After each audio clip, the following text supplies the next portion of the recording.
ପ୍ରତିଟି କଥାରେ ଗେରେ ଗେରେ ହେଉଥିବା ପୁଅର ହଠାତ୍ ପରିବର୍ତ୍ତନ ଦେଖି ବୋଉ ମୁହଁରେ ହସମାନେ ମେଳି ବାନ୍ଧୁଥିଲେ। ଏ ବୋଉ, ବୋଉଲୋ, ତୁ ଗଲୁ ପଙ୍ଖା ସାମ୍ନାରେ ଟିକେ ବସିବୁ। ଏଠି ଗରମଟାରେ ଚୁଲି ପାଖରେ ବସି ବସି ତୋ ମୁହଁ କେମିତି କଳା କାଠ ପଡ଼ି ଦିଶିଲାଣି କେବେ ଦେଖିଛୁ? ଆଜି ମୁଁ ଇଲିଶି ମାଛ ଆଣିଛି, ବନେଇଦେବି, ସାଙ୍ଗ ହୋଇ ବସି ଖାଇବା। ତୁ ଯା, ଟିକେ ଗଡ଼ପଡ଼ ହେଇଯା। ଆଜି ପ୍ରଥମ କରି ପୁଅ ହାତ ରନ୍ଧା ଖାଉଥିଲା ବୋଉ। ମାଛ ତରକାରୀଟା ଗୋଟାପଣେ ଲୁଣିଆ। ହେ ବୋଉ, ଲୁଣ ପକଉ ପକଉ ବେଶୀ ପକେଇ ଦେଇଛି ଆଉ, ତରକାରୀଟା ବେକାର ହେଇଗଲା ମ। ଆଉ ଦେ, ଟିକେ ଚଳେଇ ଦେ ମ ଆଜି, କାଲିଠୁ ଭଲ କି ବନେଇବି। ବୋଉ ହସି ହସି କହିଲା, ତୋତେ ଆଜି ଏମିତି ଅବସ୍ଥାରେ ଦେଖି ମୋ ପେଟ ପୁରି ଯାଉଛି ରେ ଧନ। ମୋର ଆଉ କିଛି ଦରକାର ନାହିଁ। ଏଇ ଟିକେ କଥା ପାଇଁ ମନ ଦୁଃଖ କରୁଛୁ? ଶୁଣୁ, କାଲିଠୁ ମୁଁ ରୋଷେଇ କରିବି, ତୋର କିଛି କରିବା ଦରକାର ନାହିଁ। ତୁ ଖାଲି ଏମିତି ମୋ ଆଗରେ ପଛରେ ଛାଇ ହୋଇଥା।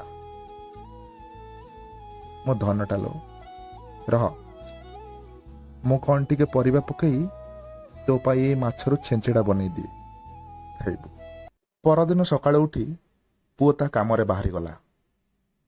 କମ୍ପାନୀ ଡ୍ୟୁଟି, ପୁଣି ରାତିକୁ ଫେରିବ।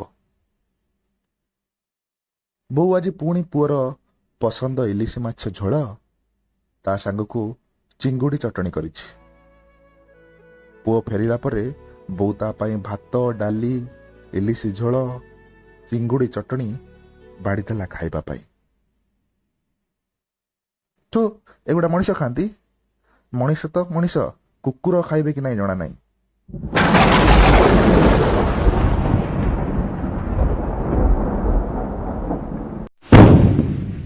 ତରକାରୀଟା ଟିକେ ଅଲଣା ହୋଇଥିଲା ବୋଲି ଭାତ ଥାଳିଟା ଫୋପାଡ଼ି ଦେଇ ବାଇକ୍ ଧରି ବାହାରିଗଲା ପୁଅ ଗାଁ ପାଖ ନଟସାଉ ଢାବା ଆଡ଼େ। ଟିକେ ବି କହିଲାନି ଅଲଣା ତ ହୋଇଛି, ଟିକେ ଲୁଣ ପକେଇ ଦେଇ ଖାଇଥିଲେ କ'ଣ ହୋଇନଥାନ୍ତା। ଢାବାରେ ସାଙ୍ଗମାନଙ୍କ ସାଙ୍ଗରେ ମଦ ମାଂସ ଖାଇ ରାତି ସାରା ଗାଁ ସ୍କୁଲ ବାରଣ୍ଡାରେ ପଡ଼ି ରହିଲା। ସକାଳକୁ ହୋସ୍ ଆସିଲା। ଘରକୁ ଯାଇ ଯେବେ ବୋଉ ବୋଉ ବୋଲି ଡାକିଲା, ଏ ବୋଉ, ବୋଉ, ବୋଉର କିନ୍ତୁ କୌଣସି ସ୍ୱର ଶବ୍ଦ ନଥିଲା। ଭିତର ଘର କବାଟଟା କାଲି ରାତିରୁ ସେମିତି ଖୋଲା ପଡ଼ିଥିଲା।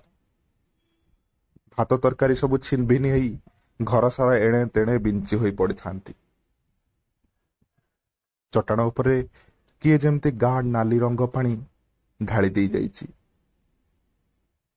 ହେଲେ ଇଏ ତ ନାଲି ରଙ୍ଗ ନୁହଁ, ମଣିଷ ରକ୍ତ।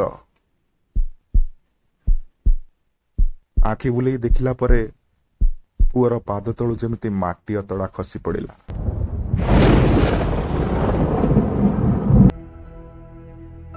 ଗଲାକାଲି ପିତ୍ତଳ ମୋଟା ଥାଳିଟା ବୋଉ ମୁଣ୍ଡରେ ବାଜି ବୋଉର ମୁଣ୍ଡ ଫାଟିଗଲା ପରେ ରାତି ସାରା ରକ୍ତ ଯୋଡ଼ ବୋଡ଼ରେ ବୋଉ ପୁଅକୁ ଡାକି ଡାକି ପୁହା ପାହାନ୍ତିଆରେ ଆଖି ବୁଜି ଦେଇଥିଲା।